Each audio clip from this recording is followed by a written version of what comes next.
guys, and welcome back to another BookTube Birthday Week video. Today I thought we would talk about Mohsin Hamid's The Reluctant Fundamentalist, which I literally just finished a couple of hours ago. Now I wanted to do more of a discussion video for this book and less of a strict review because this was actually adapted into a film in 2012, and I think it will be really interesting to talk about how they compare to each other. So what I think I'm going to do here is do more of a basic review section up front with no spoilers, so that if you haven't read the book yet and you still want to hear my thoughts, you can hear my basic thoughts, and then I will let you guys know when I'm getting into spoilery territory so that I can go on and discuss specific moments and talk about how the book compares to the film. The first thing I want to say about The Reluctant Fundamentalist is that it is not structured like your typical, third-person novel narration. It is actually told in the form of kind of a long monologue in which Changes, our main character and narrator, is talking to an American journalist that he happens upon in Lahore, Pakistan. Changes invites this American to join him for a meal at a cafe and basically ends up narrating his life story to him, which is then what we are reading. So at the beginning of his story, Changes is a young Pakistani man who is very intelligent and is able to win a scholarship to go to Princeton University, of course, in the US. Now he is incredibly excited, and he really has the goal of going there and achieving the American dream of, you know, success in college, a good, successful, high-paying job, so that he can not only kind of raise himself up in the world, but so that he can help support his family back home. While in school, Changes gets an internship with a firm called Underwood and Sampson, which is basically a valuation firm. Also, while in college, Changes meets an American girl named Erica, who is kind of this very sensitive, artistic soul. She is an aspiring author, and Changes immediately falls in love with her, like deep, soul-burning love. Unfortunately for Changes, Erica is in a very mentally and emotionally fragile state. Changes tries to navigate all of her emotional triggers, essentially, to form some sort of deeper relationship with her. And of course, the majority of this book takes place over the backdrop of the 9/11 attacks. So as a Pakistani man living in America, Changes has a very interesting experience of post 9/11 US, and he really starts to feel a shift in not only his welcome in the United States, but of his own personal identity. So I ended up giving The Reluctant Fundamentalist 4 stars, and I can think of several reasons to recommend this to you guys, starting off, of course, with the writing itself. I would actually recommend this for people who are interested in getting into more literary fiction and yet are kind of intimidated by what they think could be more hard to read writing, because Mohsin Hamid's writing style is just so effortless, and honestly this is such an easy read that it takes away all that intimidation factor. I think a lot of that probably has to do with the fact that this is a first-person narrative. It's kind of, like I said, a monologue, and so it just feels like you're in conversation with Changes, and it's honestly such an easy read. Thematically, I would recommend this for people who are interested in reading about post 9/11 America, specifically from a non-white American Christian point of view. I think this is really enlightening and has some real gems of wisdom. If you're interested in immigrant narratives and what it means to be kind of a liminal person existing in the US, again, such a fantastic book. And if you're somebody who in today's political climate is looking for books that kind of explain how we got here, I would say definitely pick this up. There are moments in here where Mohsin Hamid, through Changes, explains what it is like to be an immigrant in the United States, what it is like to be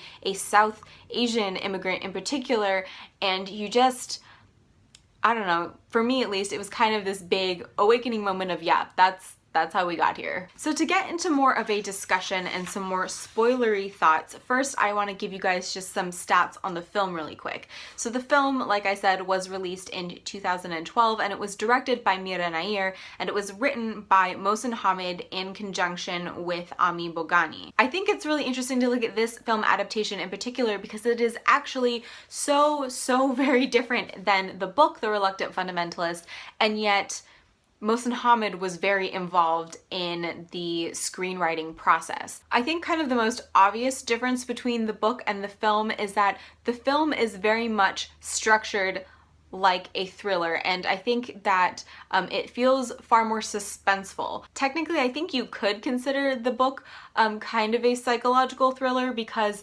there are little hints, like it's a very subtle thriller in the book where there are little hints of unease from the American listener, where there are little hints that maybe the people around them are overly attentive to Changes and what that might mean for their later interactions. But I think in the film it is definitely more overt. Like there's an actual covert operation going on, and you kind of you just kind of can feel the tension quite a bit more. I also think something worth pointing out is that the film is not necessarily told from Changes's perspective. So yes, we are following the events of his life, and yes, he is telling this American who they call Bobby in the film his life story, but you are really seeing things from Bobby's perspective. I think that's probably why the tension is so much higher in the film, because it's very much told from like a Western anxious position, in that this is an American man going into Pakistan post 9/11, and with that of course comes certain tension. If you guys have read the book and seen the film, I would love to know your thoughts on that kind of narrative shift, because all I can really think of it right now is that they knew that the film would be watched by white Western viewers. So to have Bobby as kind of that entry point, you feel, or the audience would connect more with his anxieties than they would with Changes's. So I don't know, just let me know what you think about that. Now I also want to talk about Erica briefly, because in the book, my interpretation of Erica is that she is, to an extent, a human embodiment of America post 9/11. So Erica is, like I said, a white American girl. She is artistic, she's kind of sensitive, and she is from an pretty affluent family that also lives in New York. Now I think what's really interesting is that in the wake of 9/11, Erica kind of falls back into this really bad mental health space. She becomes very depressed again. She kind of falls into nostalgia, as Changes calls it, and she does so at a time when America is also falling into nostalgia. And just to kind of illustrate my point, I wanted to read you this paragraph where Changes is talking about how Erica and America seem to have this same kind of withdrawing into nostalgia, where Erica literally withdraws from the rest of the world and withdraws into herself, while America is falling back into this kind of nationalistic, patriotic attitude. Possibly this was due to my state of mind, but it seemed to me that America, too, was increasingly giving itself over to a dangerous nostalgia at that time. There was something undeniably retro about the flags and uniforms, about generals addressing cameras in war rooms, and newspaper headlines featuring such words as duty and honor. I had always thought of America as a nation that looked forward, but for the first time I was struck by its determination to look back. Living in New York was suddenly like living in a film about the Second World War. I, a foreigner, found myself staring out at a set that ought to be viewed not in Technicolor, but in grainy black and white. What your fellow countrymen longed for was unclear to me. A time of unquestioned dominance, of safety, of moral certainty, I did not know. But that they were scrambling to don the costumes of another era was apparent.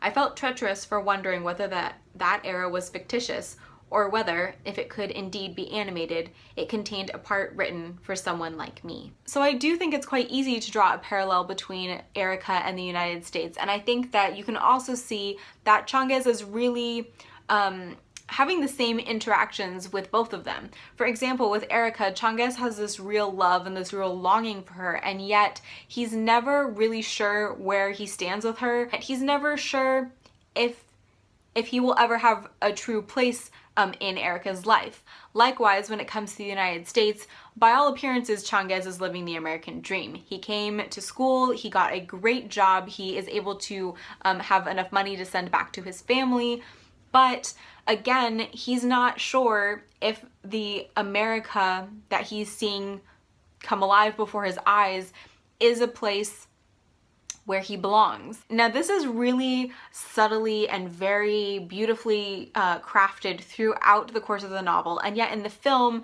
they do away with that entirely, and Erica is really I would say a different kind of character. In the film, she is a little bit older. I would say she's probably a little bit older than Changes, and she's not a writer, but she is a photographer, and I think a lot of her character was changed because they decided to cast Kate Hudson.